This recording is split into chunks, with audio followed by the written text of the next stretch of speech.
Welcome back to The Line. It may have taken about 14 years, but it looks like Virgin Galactic and Spaceport America may be entering the home stretch here. Last week, a hyped-up press conference was held at the Roundhouse in Santa Fe and hosted by Governor Michelle Lujan Grisham. There, Sir Richard Branson, billionaire founder of Virgin Galactic, announced plans to move its winged passenger rocket and more than 100 staff members from California to New Mexico's Spaceport America. South of truth and consequences, as you know. And Dan, it's been a long time coming. Any reservations about the announcement? Anything that rang sort of false to you? Does it sound like things are just running down the runway here? Better late than never. I mean, I think a lot of people expected that it wouldn't take this long. And That's after the state spent so Certain much money. ex-governor, I'm sure, would not. So there is a part of me that's still kind of, I'll believe it when I see it. You know, and we've heard before these deadlines or timelines that it's going to happen, and it keeps. But this one does seem significant. I mean, to be relocating 100 employees and some of your operations to New Mexico, you know, might actually be happening. And at this point, I do think, you know, it seems like the state has spent this much money, dedicated this many resources. You want to get that bang for your buck. So. Interesting you say that about the state spending resources. Interestingly, the legislature was not in the mood to give the spaceport much of anything this last lap. They were sort of been in a show me mood here as well. Interesting that it follows that. Yeah, no, and I think so. I mean, and they have gotten a little bit of money for capital outlay, but I think legislators even, for the most part, are getting kind of tired of these requests too, and, you know, kind of show us a little bit. That's right. Sophie, is it go time?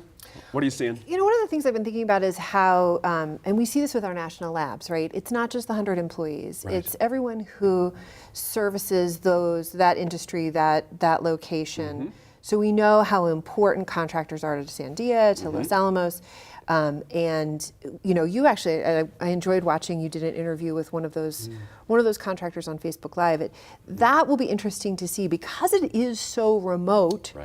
How are contractors going to, you know, do they need to physically locate there? Maybe they don't, in which case, lost opportunity for that part of the region. But it will be interesting to see, if all goes well, how that region will be transformed, if it will be.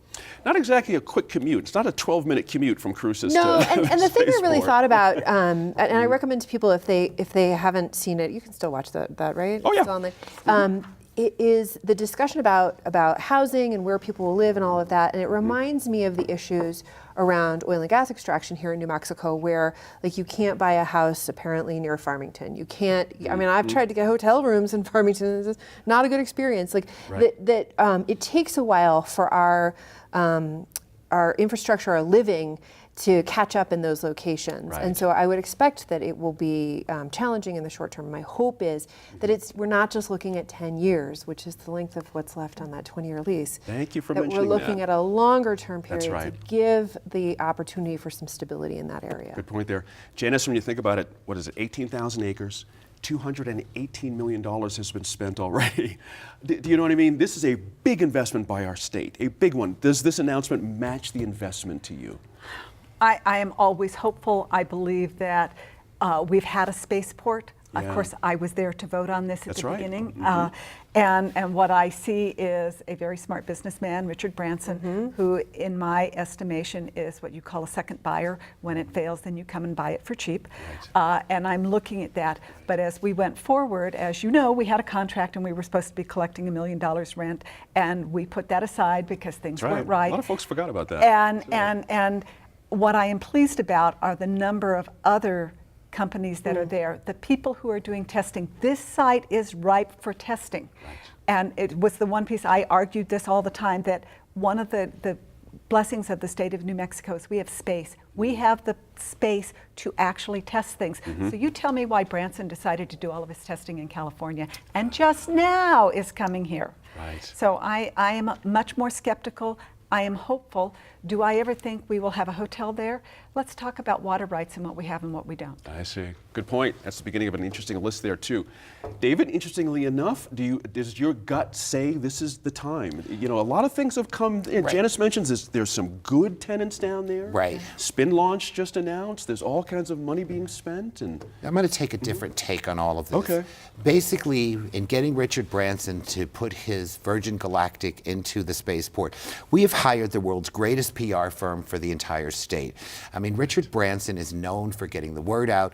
Richard Branson is known, he's a great marketer with a British accent, which takes you a long way. And I think that, it was very smart. I think it was a good idea. It was going to sit there and collect dust. God knows how much dust it would collect. Right. So now we have Richard Branson. He does not known for losing money on these projects. Right. And the fact that he's going to be there, he's going to be talking about New Mexico, he's going to be talking about Las Cruces. I mean, that can only be helpful. And I think that, the bigger picture is he is going to push us to the forefront. I was, with all respect, when I was sitting in the legislature, I promise you, Bill Richardson and the entire economic development team came in and they said your speech exactly, almost word for word. Right. And well, so here we all are. go to the same college, that's why. There you go. Sophie, since the name has come up, Governor Richardson, was he right all along? I think it remains to be seen. Okay. I think it remains to be seen. One of the things that I think is notable about the Richardson administration is that they did take some moonshots. No pun intended. When you look at Rail Runner and other things they did, and that this state perhaps needed and still needs some big picture, grand thinking. Is that the legacy of this situation? Because when you think about it, think about the tech people we all know, they always say you got to get on the wave before it crests. Right. You got to get on it early. And sometimes that means waiting. And sometimes that means spending money and investing on that crest coming. Have we learned something here that we can take a different approach to big stuff now? I don't know that I can answer that question. Yeah. But I think it still remains to be seen. Okay, I think one of the other things the tech people would also tell you is you have to stick with things. I mean, and I think that an investment like that was a large investment, but you have to stick with it. Okay, the first thing didn't work out. Let's try another thing. Right. And I think that Virgin could very well prove that it will be actually very successful. Okay. And it will be a draw. And I think Elon Musk is going to actually end up saving the spaceport. The advent of flyback boosters, that's my term for it, is exactly solving the problem that we had for other communications launches, which is what we are going to be able to do more than anybody else. And having those flyback boosters and not dropping into Texas, they didn't like that. Isn't that amazing? Those things spin around and land where they they're amazing. They are amazing. That's going to save the spaceport. Obviously, this isn't all happening in a vacuum. I mean, other states have been pursuing similar facilities. I think Jeff Bezos has some projects. So I think that's kind of maybe part of all this too, is kind of that race and who kind of gets it first and who does it best. So. Interesting point, and Sophie mentioned the Facebook Live I did earlier in the week on Wednesday with a contractor that's down there. He made a fascinating point to me that he's having no trouble hiring younger people for the space business. They're excited about it.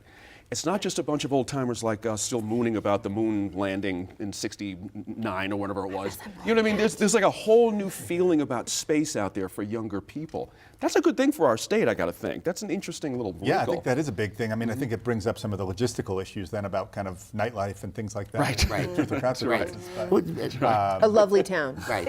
But also let's remember, President Johnson, Lyndon Johnson said when we started the project to get the man to the moon that he was going to use the space program as a Marshall Plan for the South. And that's just why you see things in Florida, you see them in Houston, you see them in Georgia.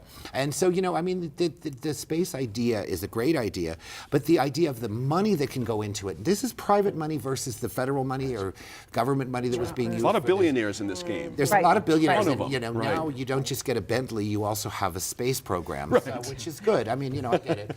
And so I'm still scarred from the Apollo 13. When I was young enough to remember we had to spend the week watching TV, but it was great. So let's hope we don't have a repeat of that. Interesting point there. Sophie, the idea that, CNM has gotten on board in a couple of ways, the educational side I'm trying to get to, sorry. To meet the demand, so to speak. Sure. Do we have a job to do here in New Mexico to get our kids educated in a certain way? To take always. advantage of I mean, this?